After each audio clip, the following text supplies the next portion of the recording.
Hello and welcome to SM learning curve. आज हम start कर रहे हैं financial accounting TY BCom fifth semester. Chapter है इन्वेस्टमेंट अकाउंट। ठीक है, देखिए आपने इन्वेस्टमेंट के बारे में सुना होगा कि जब भी हमारे पास कुछ एक्स्ट्रा फंड होता है, नॉर्मली उस फंड को हम इन्वेस्ट करते हैं तब हमें उससे कुछ रिटर्न मिलता है। अगर उस पैसे को हम घर पे रखें तो हमें कोई भी रिटर्न नहीं मिलता है।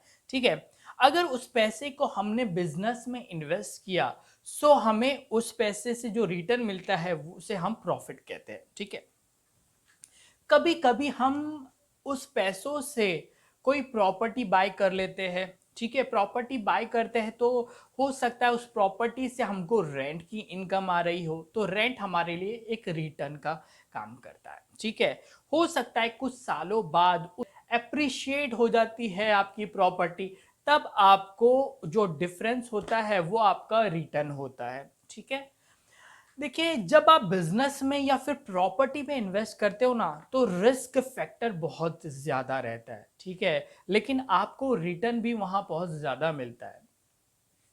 आप आप रिस्क नहीं लेना चाहते हो तो क्या करते हो, आप बैंक में एफडी क्रिएट करते हो जो कि बहुत ही रिस्क फ्री। अगर गवर्नमेंट बैंक में आपने, पब्लिक सेक्टर बैंक में आपने इन्वेस्ट किया, एफडी क्रिएट किया तो बहुत ही सिक्योर होता है वो।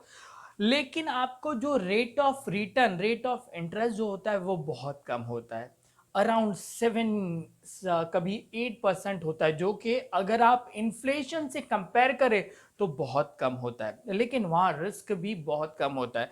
इसका ये मतलब होता है कि जहाँ रिस्क ज़्यादा होता है वहाँ रिटर्न ज़्यादा होता है, और जहाँ रिस्क कम होता है वहाँ रिटर्न कम होता है।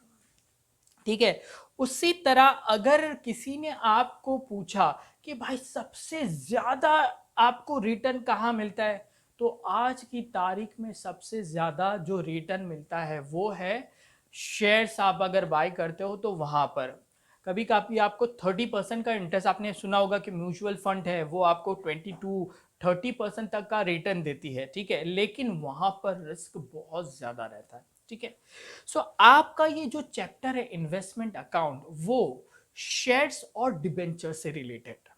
अगर आपने किसी कंपनी का शेयर्स खरीदा तो आप किस तरह उसे अकाउंटिंग करोगे। देखिए आज तक आपने जो अकाउंटिंग की है ना वो कंपनी के पॉइंट ऑफ व्यू से अकाउंटिंग की है। इस चैप्टर में आप देखोगे कि एक इन्वेस्टर के पॉइंट ऑफ व्यू से आपको किस तरह अकाउंटिंग करनी है। ठीक है, यहां पर ये चैप्टर में आपको डिबेंचर्स और शेयर से रिलेटेड है।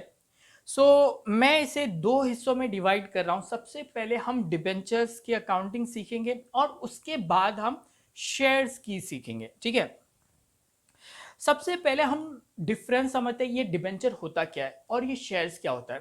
देखिए अगर ट्वेल्थ में आपने एसपी पढ़ा होगा तो वहां पर आपको ट्वेल्थ में ही डिटेल में बताया गया था कि शेयर्स और जो डिबेंचर है उसका डिफरेंस क्या होता है। फिर भी एक बार मैं ब्रीफली आपको बताता हूँ।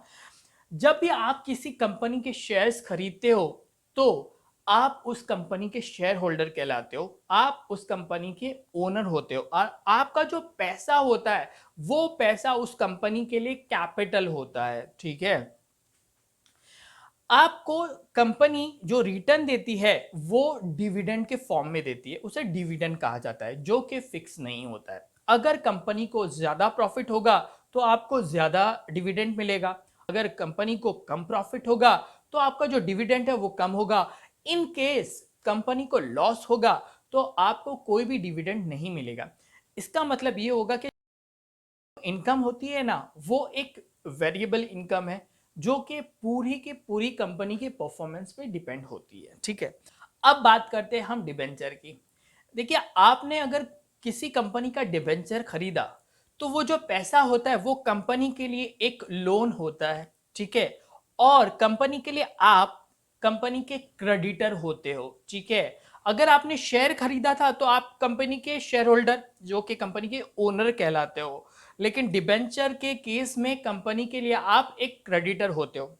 ठीक है, कंपनी आपको जो इंटरेस्ट देती है वो फिक्स होती है, जो इंटरेस्ट मिलता है आपको, फिक्स इंटरेस्ट मिलता है, वो कभी भी कंपनी के परफॉर्मेंस पे डिपेंड नहीं करता है। अगर कंपनी को ज्यादा प्रॉफिट हो, कम प्रॉफिट हो, लॉस हो, उससे कोई लेना देना नहीं है। आपको इंटरेस्ट मिलेगा, लॉस भी होगा तभी भी आपको फिक्स इंटरेस्ट मिलता ही रहेगा। ठीक है, आपके शेयर्स में आपने देखा था, जो अगर लॉस होता है तो आपको डिविडेंड नहीं मिलता है। ठीक है, एक और पॉइंट अब मैं आपको बताता हूं। शेयर्स के केस में जब आप पैसा कंपनी में इन्वेस्ट करते हो ना, तो कंपनी कभी भी आपको पैसा रिटर्न नहीं करती है। ठीक है, अगर कंपनी लिक्विडेट होती, कंपनी अगर बंद हो जाती है, तब आपको वो पैसा रिटर्न मिलता है। ठीक है, लेकिन डिबेंचर के केस में एक फिक्स टेनर होता है। ओके, आपको डिबेंचर जो इंस्ट्रूमेंट होता है उस पर क्लियरली मेंशन होता है कि कितने टर्म के लिए ये इंस्ट्रूमेंट है। उस उतने साल के बाद कंपनी आपका जो डिबेंचर है वो रिडीम कर देती है, आपको पैसा रिटर्न कर देती है। ठीक है, लेकिन शेयर के पैसे, शेयर के केस में आपको पैसा कभी भी रिटर्न नहीं मिलता है। फिर आपके दिमाग में एक क्वेश्चन आ रहा होगा कि अगर मैंने कंपनी में शेयर खरीदी लिया तो पैसा तो मेरा ब्लॉक हो गया, क्योंकि कंपनी कभी भी मुझे पैसा रिटर्न नहीं करेगी।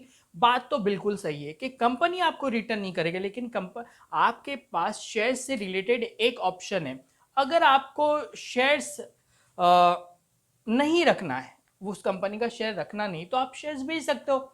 शेयर्स आर इजीली ट्रांसफरेबल, आप इजीली मार्केट में आप स्टॉक एक्सचेंज के थ्रू उसे बेच सकते हो। ठीक है, क्या ये बात क्लियर है? ये जो ब्रीफली मैंने आपको शेयर्स और डिबेंचर्स का डिफरेंस मैंने आपको बताया, क्या आप लोगों को ये समझ में आ गया? ठीक है, तो देखिए आपका जो सिलेबस है वो पूरी तरह डिबेंचर और शेयर्स की अकाउंटिंग से रिलेटेड है। हम नेक्स्ट में आएंगे तो हम समझेंगे कि डिबेंचर की अकाउंटिंग किस तरह की जाएगी।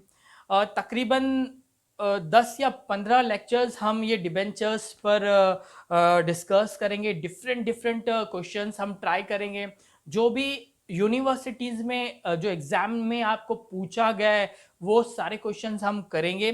ठीक है, आपके जो भी डाउट्स है उसे हम डिस्कस करेंगे। ठीक है, उसके बाद हम जो है शेयर्स की अकाउंटिंग पे जाएंगे।